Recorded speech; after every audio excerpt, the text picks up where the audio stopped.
নমস্কার বন্ধুরা, শুভ নববর্ষ। বাংলার বৈশাখ আজকে, বাংলা মাসের প্রথম 1 তারিখ আজকে, পয়লা বৈশাখ মাসের।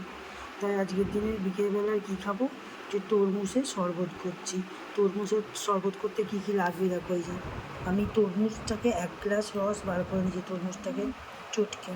আর সঙ্গে নিয়েছি মিষ্টি দই, বরফ, সাদা লবণ, চিনি, জলজিরা আর পাতিলেবু। এইগুলো সব একসঙ্গে মিক্স করব।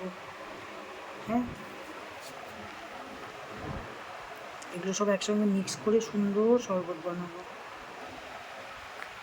এই যে সব রকমের মিশ্রণগুলো দিয়ে আমি এই শরবতটা বানিয়েছি। কালারটা কত সুন্দর এসছে দেখছো, একটা হালকা পিঙ্ক কালার এসছে।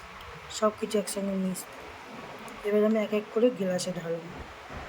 আমার শরবত রেডি। এই যে শরবতটা কেমন হয়েছে আমাকে কমেন্ট করে আপনারা বলবেন।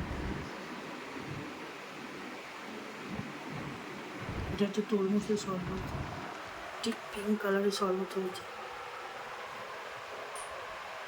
কেমন হয়েছে আমাকে কমেন্ট করে বলুন।